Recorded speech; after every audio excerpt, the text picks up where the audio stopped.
Saya sih tetap yakin bahwa Pak Prabowo juga akan menggandeng cawapresnya nanti siapa ya. Mudah-mudahan kaum milenial juga yang digandeng ya.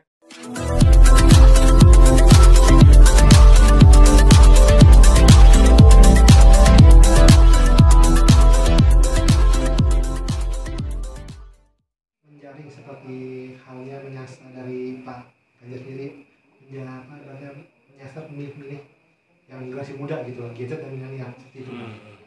Ya, jadi dari 3 kandidat itu ada Pak Prabowo, ada Pak Anies, ada Pak Ganjar.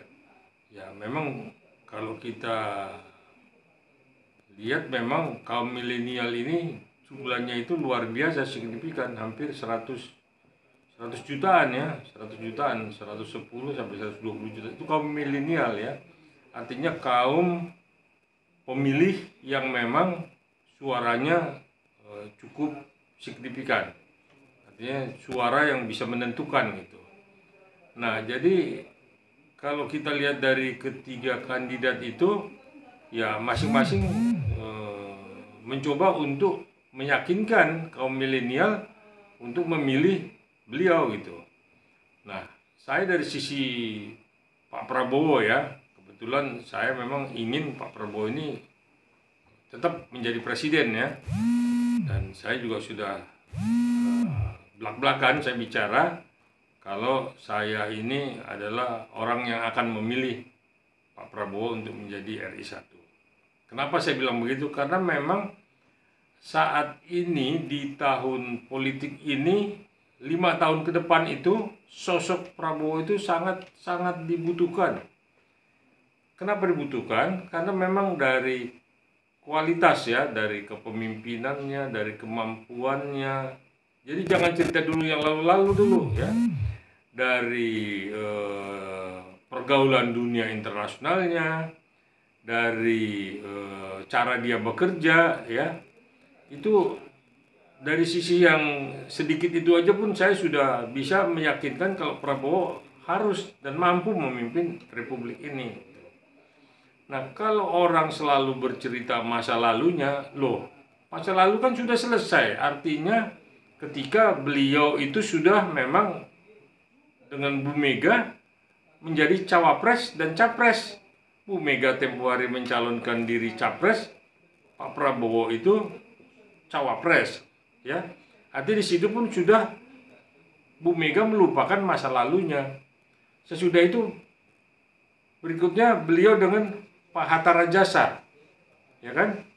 Artinya ketika beliau dengan Pak Hatta Rajasa perjalanan berikutnya kan kita lihat sekalipun memang tidak menang ya, tetapi orang tidak melihat lagi masa lalunya beliau karena yang dilihat itu kemampuan. Beliau punya kemampuan, punya sosok yang benar-benar mampu secara militer, secara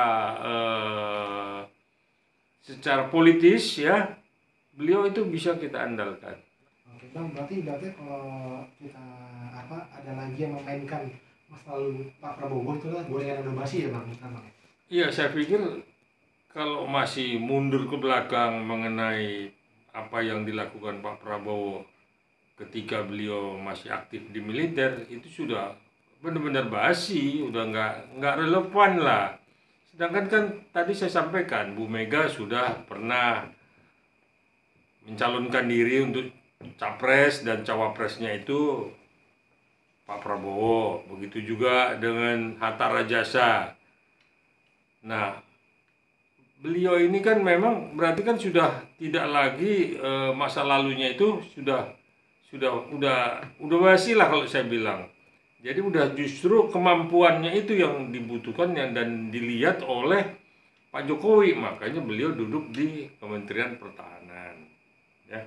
Nah, kalaupun sekarang beliau mencalonkan untuk capres dan sudah memang mendunia ya kita bilang ya kan memang beliau sudah siap dan punya kemampuan itu. Jadi tidak lagi dia itu memikirkan harta, memikirkan keluarga. Dia memang full hidupnya itu adalah untuk negara ini.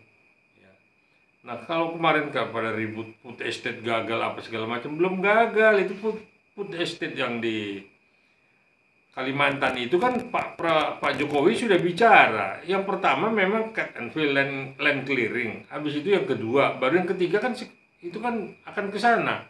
Ketika food estate yang ada di Kalimantan itu dikelola oleh Kemhan. Jadi jangan Pak Prabowo-nya disalahkan gitu.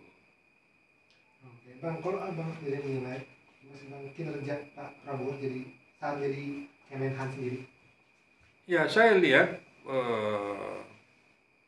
sejak dia menduduki jabatan Kemhan, saya lihat kok alutsista di TNI ya, itu benar-benar memang semua dimodernisasi. Kita nggak main-main, ini tantangan ke depan ini kan negara superpower ini kan juga ancaman untuk kita. Siapa yang kita mau taruh di situ? Orang yang 2 kali mimpin provinsi, 2 periode provinsi itu yang kita mau taruh jadi presiden, mimpin provinsinya aja pun udah nggak mampu. Makanya tetap di garis kemiskinan. Nah, jadi saya pikir udahlah, kita percayakan negara ini dipimpin sama Pak Prabowo supaya memang apa yang memang menjadi tantangan global ke depan itu bisa diatasi. Dan Pak Prabowo juga sendiri kan bahwa dia akan melanjutkan apa yang memang tidak terselesaikan pada periodenya Pak Jokowi. Dia akan lanjutkan. Jadi Prabowo ini terus melihat ke depan ini bangsa ini seperti apa. Mesti memang keluar dari kesulitan ekonomi, dari keterpurukan, dari ketertinggalan alutsista. Dan saya lihat militer ini udah dimodernisasi, apalagi saya lihat di TNI AU itu Hercules yang super Hercules Indonesia sudah punya. Jadi jangan cerita beli pesawat bekas apa, nggak ada, semua sudah diperhitungkan secara militer. Kita sipil nggak ngerti pesawat bekas itu seperti apa, harganya seperti apa. Tapi yang jelas pesawat itu yang dibeli oleh Pak Prabowo itu, saya pikir itu tepat ya untuk saat ini mencukupi kebutuhan militer Indonesia dalam seperti yang saya sampaikan tadi, dunia ini apalagi kita negara ini kita dikepung oleh kekuatan superpower. Ada Amerika, ada Rusia, ada Cina. Nah, ini kan kalau bertengkar nanti kan kita kena imbasnya. Nah, itulah yang makanya semua diperbaiki dan Pak Prabowo itu membuat Indonesia itu di mata internasional pun disegani. Oke, Bang. Bang, untuk politik ya, Bang. Pasti akan terpilih. Ya, saya sih tetap yakin bahwa Pak Prabowo juga akan menggandeng cawapresnya nanti siapa ya. Mudah-mudahan kaum milenial juga yang digandeng ya oleh Pak Prabowo ya. Jadi mungkin sebelah sana udah gandeng siapa, sebelah sini gandeng siapa. Saya berharap Pak Prabowo bisa menggandeng milenial, karena milenial juga itu ingin juga memang dekat sama Prabowo, dan Prabowo juga sudah menunjukkan bahwa dia tidak seperti orang yang dulu ditakuti. Dia orangnya sudah lemah lembut, dia sudah tunjukkan bagaimana dia mendekati rakyat, bagaimana dia bersimpati dengan rakyat, bagaimana dia menyelamatkan rakyat dari kesulitan. Itu yang saya lihat ada pada diri Prabowo. Jadi tidak cuma gonjang-ganjing cerita ke depan seperti yang dilakukan sebelah itu, saya nggak ngerti itu. Tapi kalau Prabowo, saya yakin Indonesia bisa menjadi negara yang ditakuti di mata dunia. Jangan lupa ya di subscribe dan nyalakan lonceng notifikasinya.